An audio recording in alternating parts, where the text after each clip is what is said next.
오늘 이 말씀을 중심으로 오늘 창세기 9번째 왜곡된 프레임을 딛고 일어서라, 왜곡된 프레임을 딛고 일어서라 라는 제목으로 함께 말씀을 나누도록 하겠습니다. 요즘 코로나19로 마스크를 구하기가 참 어려워졌습니다. 우리 마스크를 다 가져오셨으면 마스크를 쓰시면 좋겠습니다. 혹여나 옆에 있는 분들을 우리가 배려하면서, 또 아무리 가까운 부부라도 약간 좀 떨어지시길 바랍니다. 우리가 이제 예방 수칙이니까. 자, 이 얼마 전에 한 자매가, 우리 교회 자매 말고 다른 자매입니다. 친언니한테 카톡 문자를 받았습니다. 뭐라고 받았냐면, 마스크와 손소독제를 한꺼번에 싸게 살 기회가 있으니까 돈을 좀 보내달라. 그래서 이 자매는 별 의심 없이 우리 언니한테 요청했던 금액 90만 원을 보냈습니다. 요즘에는 마스크 있는 게 부자라며요. 마스크 부자. 워낙 사기가 어려우니까. 그래서 이 90만 원을 보내려고 은행 계좌를 딱 눌렀더니 거기에 이제 마스크 회사라고 한 이제 법인 이름이 이제 나왔습니다. 그래서 보냈죠.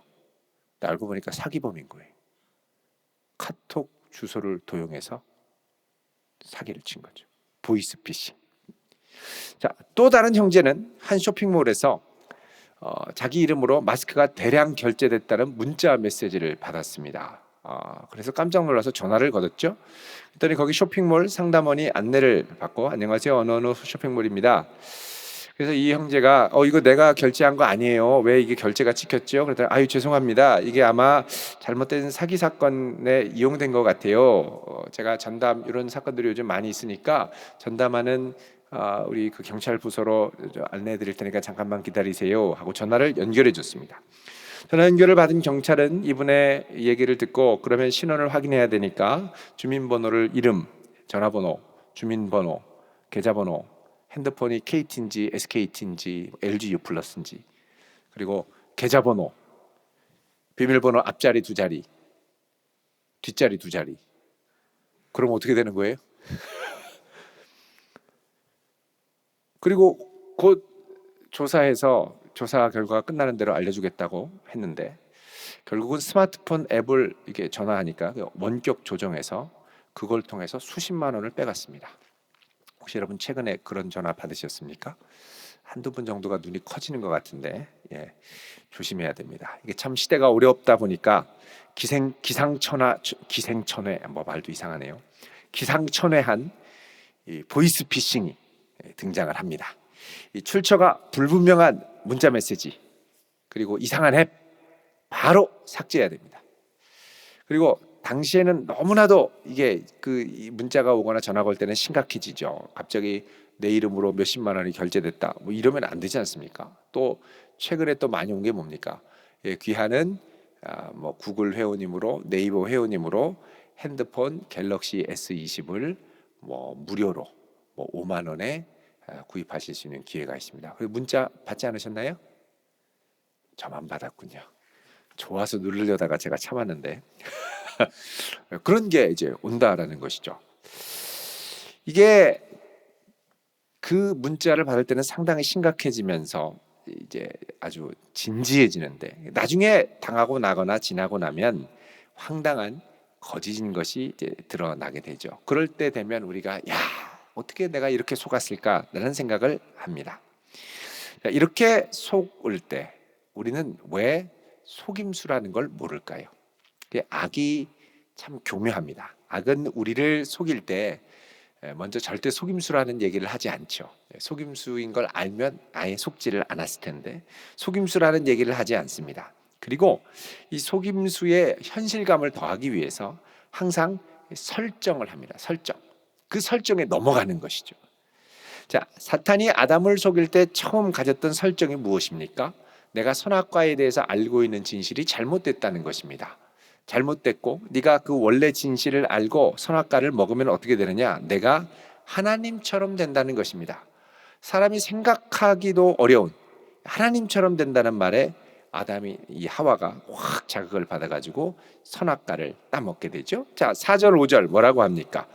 창세기 3장 4절 5절 같이 읽습니다. 시작. 뱀이 여자에게 이르되 너희가 결코 죽지 아니하리라. 너희가 그것을 먹는 날에는 너희 눈이 밝아져 하나님과 같이 되어 선악을 알 줄 하나님이 아심이니라. 아멘. 자, 하나님처럼 될 줄 알았던 것이죠. 왜곡된 프레임이고 사기였습니다. 돌아보니까 인류를 상대로 한 대사기극이었죠. 문제는 뭐냐? 이 사기극을 이제 속았다는 것입니다. 속았다. 오늘 본문 말씀에는 이 속은 아담이 부끄러워서 두려워해서 하나님을 피해 이제 숨어 있는데, 하나님이 이 아담을 찾는 소리에, 9절에 보면 아담아 내가 어디 있느냐 그러죠. 이 소리에 아담이 두려워하며 반응하는 모습이 등장합니다. 자, 아담아 내가 어디 있느냐 그랬더니 10절에 이렇게 대답하죠. 같이 읽습니다. 시작. 이르되 내가 동산에서 하나님의 소리를 듣고 내가 벗었으므로 두려워하여 숨었나이다. 아멘. 자, 내가 벗었으므로 두려워하여 숨었나이다. 자, 이제서야 자기 자신이 얼마나 끔찍한 짓을 했는지, 끔찍한 일을 저질렀는지 이제서야 알았다는 겁니다. 하나님이 물으십니다. 아니 그러면 누가 너의 벗었음을 너에게 알렸느냐? 내가 너에게 먹지 말라고 한 이 나무 열매를 내가 먹었느냐? 그러죠. 자, 이렇게 물어보시면 좀 건강한 사람 같으면 아유 하나님 죄송합니다. 제가 하나님 말씀을 지키지 못했습니다. 이 여자가 유혹을 할 때 제가 단호하게 거부해야 됐는데 그만 제가 제 탓입니다. 죄송합니다. 이래야 되는데 하나님이 이렇게 누가 이렇게 했느냐 그랬더니 아담이 하는 게 뭐냐? 탓돌리기입니다. 탓돌리기. 자기 책임을 지지 않습니다. 하나님 이거 여자 탓입니다. 여자 탓. 근데 12절에 뭐라 그러냐면 아담이 이르되 하나님이 주셔서 나와 함께 있게 하신 여자 그가 그 나무 열매를 주었으므로 먹었나이다 그러죠. 자, 그러니까 하나님이 주셔서 하나님이 줬다는 거예요. 하나님이. 그리고 나와 함께 있게 하신 여자. 그러니까 내가 지금 이거 잘못한 건 이 여자가 꼬셔서 잘못했다 이 의미가 있고, 또 다른 건 뭐냐? 근데 이 여자는 하나님이 내게 주셨다. 하나님이 내게 주셨다. 자, 지금 탓돌리기가 지금 여자한테만이 아니라 하나님께로까지 가죠. 그러니까 내가 프레임에 속아서 잘못된 길로 빠졌을 때 이게 이제 탓돌리기를 하는데, 이게 탓돌릴 대상을 찾다 보니까 여자만 탓돌리는 게 아니라 하나님한테까지 탓을 돌리는 겁니다. 자, 그러자 하나님이 여자한테 물어봅니다. 야, 너는 왜 그랬냐? 또 물어보죠. 13절에 내가 어찌하여 이렇게 했느냐? 자, 여자는 뭐라 그럽니까? 하나님, 뱀 때문에 그렇습니다. 뱀이 나를 꿰었기 때문에 내가 먹었습니다. 여자도 절대 자기 잘못이라고, 자기가 미혹됐다고, 자기가 하나님 주신 말씀을 지키지 못해서 그랬다고 스스로 회개하지 않지요. 자, 이거 보면 인류는 왜곡된 프레임에 속아서 인생을 망치고 그르칠 때 탓돌리기에 바쁘지, 그 어느 누구도 자기가 책임지려고 하지 않습니다. 다 정죄하려고만 해요. 비난하기에 바쁘죠. 여러분 지금도 그렇지 않습니까? 어떤 사건이 터지면 서로 탓돌리기에 바쁩니다. 누구도 사과하거나 책임지려고 하지 않습니다. 결국 책임을 지지 않으면 어떻게 됩니까? 책임 있는 문제 해결이 이루어지지 않죠. 하나님은 아셨습니다. 이대로 두면 누구도 이 불순종과 범죄에 대한 책임을 지지 않고 탓만 돌리다가 문제 해결이 불가능할 것을 아셨습니다. 그러면 어떻게 되느냐? 결국 영원하신 하나님, 공의로우신 하나님의 심판으로 인류는 소멸할 수 있는 위기가 찾아오죠. 자, 이 일을 해결하기 위한, 자, 인류의 방법은 뭐냐? 탓돌리기. 돌릴 게 없어서 하나님까지 붙들고 탓돌리는 것. 그 다음에 이거에 대한 하나님의 책임은, 하나님의 이 대응은 어떠냐? 하나님은 먼저 문제의 핵심 원인을 밝히시고, 두 번째는 은혜를 베푸십니다. 이게 중요한 거예요. 자, 먼저 문제의 핵심 원인을 밝히시죠. 14절에 뭐라 그럽니까? 뱀, 네가 이렇게 했으니까 너는 저주를 받아야 된다. 그리고 뱀을 정죄하십니다. 두 번째, 이 뱀을 정죄한 이후에 사람에게 어떻게 하시느냐? 15절이죠. 같이 읽습니다. 시작. 내가 너로 여자와 원수가 되게 하고 내 후손도 여자의 원수가 후손과 원수가 되게 하리니 여자의 후손은 내 머리를 상하게 할 것이요 너는 그의 발꿈치를 상하게 할 것이니라 하시고, 자, 내가 너로 여자와 원수가 되게 하고 또 내 후손도 여자의 후손과 원수가 될 텐데, 여인의 후손, 장차 오실 메시아를 의미하죠. 너의 머리를 상하게 하고 너는 그의 발꿈치를 상하게 할 것이다. 자, 예수 그리스도께서 장차 오셔서 십자가를 지실 구속의 역사를 예고하시는 겁니다. 이거를 뭐라 그러냐면 원시복음이라고 그러죠. 원시복음. 아담이 타락할 때 장차 그리스도 예수 메시아를 보낼 것을 약속하시는 겁니다. 그러니까 하나님은 문제의 핵심 원인을 밝히시고 그 다음에 이들을 구원할 복음을 주시는 겁니다. 은혜를 베푸시는, 은혜를.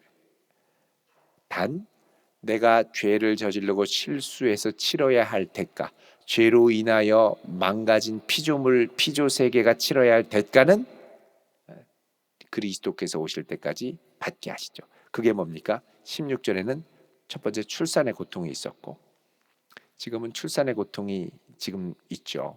근데 짐승들은 출산의 고통이 없습니다.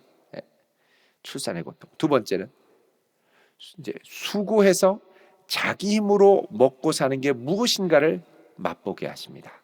그래서 하나님께서 17절에 보면 너 평생에 수고해야 소산을 먹을 거다. 물론 하나님이 은혜 주시고 복 주셔야 소산을 제대로 먹을 수 있습니다만, 하나님께서 일단 그동안 은혜로 거저 주었던 이 땅의 모든 음식과 소산들을 이제는 수고하고 경작해야 먹게 하는, 죄로 인해 깨진 이 세상의 피조 세계에 사람이 이제부터 기울여야 할 경주, 노력을 하나님이 요구하십니다. 그리고 나서 하나님께서는 이들이 이 일을 감당하게, 자, 수고하고 경작하려면 밤낮 나가서 일해야 되잖아요. 감당할 수 있게 뭘 하시느냐? 옷을 지어 입혀주십니다. 가죽옷. 21절 있습니다. 시작. 여호와 하나님이 아담과 그의 아내를 위하여 가죽옷을 지어 입히시니라. 아멘. 자, 여호와 하나님이 아담과 그 아내를 위하여 무엇을 지어 입힌다고요? 가죽옷. 가죽옷. 이 가죽은 그냥 갑자기 생긴 가죽이 아닙니다. 짐승을 희생해서 피 흘리게 해서 얻은 가죽인 거죠. 그러니까 피 흘림을 통하여 이들에게 무엇을 주느냐? 가죽옷을 줍니다. 그렇지 않으면 여태까지 무화과 나무잎 같은 큰 이 나무잎을 따가지고 옷을 만드는데, 이거는 하루 지나면 다 말라버리는 거죠. 그러니까 하나님께서 이 인류에게, 아담과 하와에게 피의 희생을 통해서 은혜의 선물을 주십니다. 자, 하나님이 은혜의 선물을 지금 두 번째 주시는 거죠. 먼저는 원시복음을 통해서 15절에 예수 그리스도로 인한 구속을 예고하시고, 두 번째는 그때까지 너희가 잘못하고 실수하여 받게 되는 죄의 대가를 치르고 수고하고 노력해서 소산을 얻도록 감당할 수 있는 선물을 주십니다. 하나님의 공의로 인하여 죄의 대가를 치러야 되지만 그 죄의 대가를 치를 때 너끈히 치를 수 있는 은혜를 베풀어 주신다는 것이죠. 자, 이 말씀이 우리에게 시사하는 바가 상당히 중요합니다. 여러분, 우리가 살 때 우리 주변에는 종종 우리를 미치게 하는 것들이 꽤 많습니다. 우리 청년들 게임, 또 아무것도 아닌 건데 거기에 미쳐서 막 며칠을 밤을 꼴딱꼴딱 새죠. 이게 프레임을 잘 분별해야 됩니다. 이게 나를 미치게 하고 흥분하게 할 때 이게 3일 후, 3달 후, 1년 후, 3년 후에도 계속될 것인가를 잘 생각해 봐야 됩니다. 3일 후에 설레지만 3달 후에는 별거 아닌 게 되고 1년 후면 아무것도 아닌 일이 될 수 있습니다. 생각해 보세요. 1년 후면 아무것도 아니고 별것도 아닌데 왜 내가 그렇게 지금 여기에 미치려고 그럽니까? 빠지려고 그럽니까? 죄의 속성에 있어서 그렇습니다. 별거 아닌데 미쳐서 막 돌아가. 왜 그래? 나중에 가면 내가 그때 왜 그랬는지 모르죠. 죄의 유혹에 빠져가지고 그렇게 확 미쳐서 돌아가는데 모르죠. 그때는 안 보입니다. 그래서 내 앞에 있는 유혹의 기회, 미혹의 기회를 잘 분별해야 됩니다. 두 번째는요, 그것으로 인하여 내가 받은 피해, 아픔, 이거는 아주 돌이키기 어려울 정도로 아주 힘들고 나를 두고두고 후회하게 만드는 것들이죠. 이럴 때 우리는 자칫하면 평생 한 사람을 원망하며 살 수 있습니다. 내가 이 사람만 아니었어도, 내가 그 인간만 아니었어도, 내가 저 사람을 만나지 않았다면, 늘 이렇게 했더라면 그 사람 때문에 평생 탓돌리기의 악순환이 시작이 되는 거죠.